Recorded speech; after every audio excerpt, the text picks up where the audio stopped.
Today is the day the Look Mum No Computer game is out, and if I'm honest, over the last 4 years that we've been putting this together, there was some times I was thinking, this is never going to come out. It's quite mad to be standing here right now on the day, 24th of whatever month it is. It's got some pretty interesting gameplay ideas, but if you haven't seen already, the demo has already been out, and this was the first trailer that went with this. It does a way better way of describing what the fudge it's about than what I can do.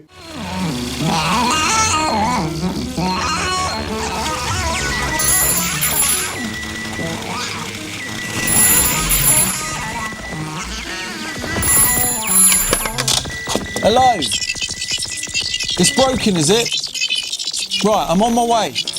Uh-oh, here we go again. Luckily the sound booster is fully charged. Are we ready? 'Cause I am. Let's go! Time to go fix some dodgy electronics. Let me show you a game the Bitfather and I have been working on. With what we think are some rather unique dynamics. With the help from my robotic backpack called Cosmo, we shrink down to repair various pieces of electronics from within the machine, using the sound booster to propel different sound weapons to neutralize rogue electronic components that might be causing the machines to not work. These sounds are made by the modular synthesizer inside of the backpack, made from sounds from the real Cosmo synthesizer, which you can add to and upgrade throughout the game. These modules not only upgrade the Sound Blaster's characteristics, they also change the sound and mix of the music, so you can live mix the tracks like this.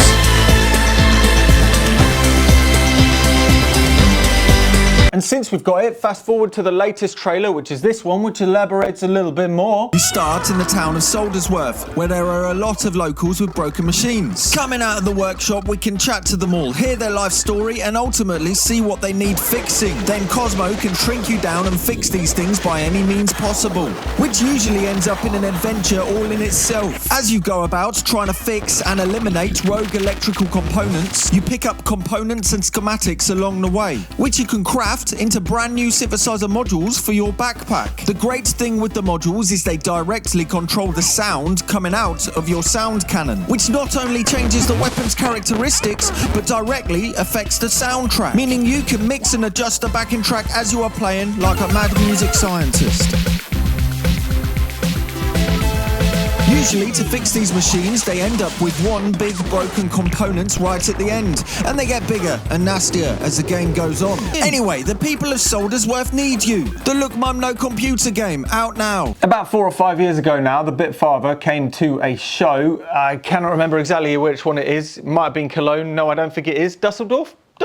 And mentioned the prospect of making a game. It sounded pretty cool. But fast forwards a little while, we started getting into a real conversation of actually trying to put a game together. And we basically started blasting ideas back and forth. Christian, who is the coder, Tom, who does the artwork and stuff, Manuel, who did map design and things. In the early stages, we bounced ideas back and forth with a basic concept of shrinking down into machines and basically talking and interactive and attacking components. Very early on, we came up with the idea of making an interactive soundtrack. That means that all of the sounds that's coming out of this like sound cannon that you're using to try and, you know, get rid of all of the bad components or fix them and whatnot.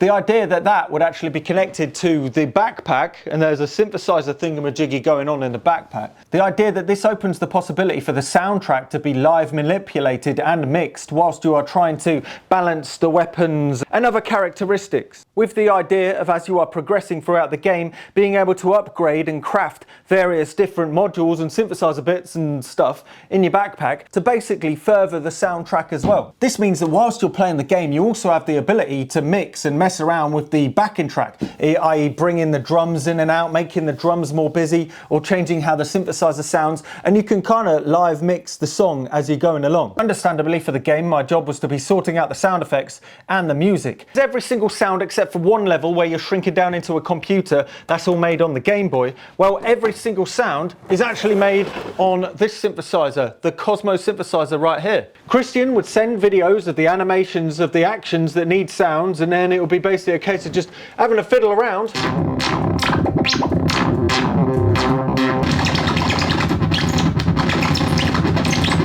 and try and patch a sound that would match it, and also make multiple variations to make it seem more analog and more varied. For instance, when there's a dialogue box that comes up and one of the characters has something to say, it's basically a load of tiny samples of the braids module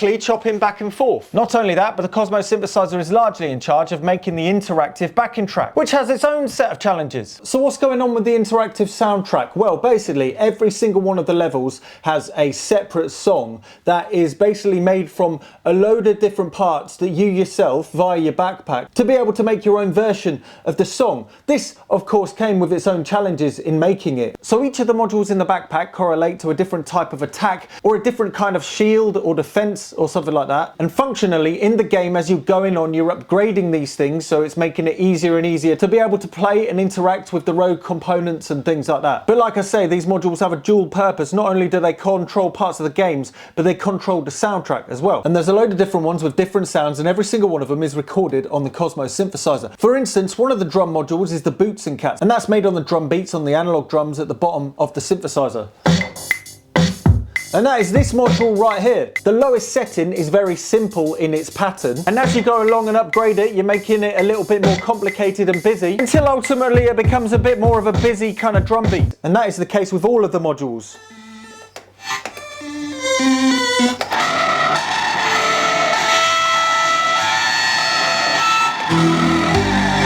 There's a Mega Drive module, Game Boy module, whatever that module is. There's a pad one. There's different drums, of course.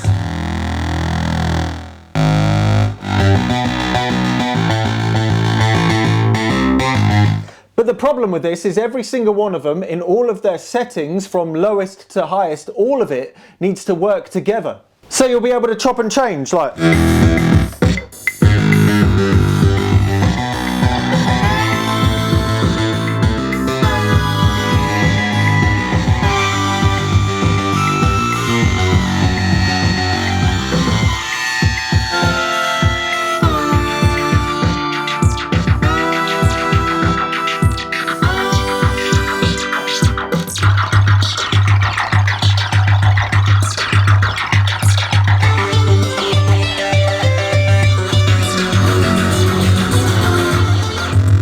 One of the interesting things, which was a worry at the start, was actually the balancing. There is a lot of symmetry between balancing the weapons, the shields and the attacks and stuff, and the actual composition, because if everything is on max, it sounds like a kitchen sink. Like I say, there's a different song for every level.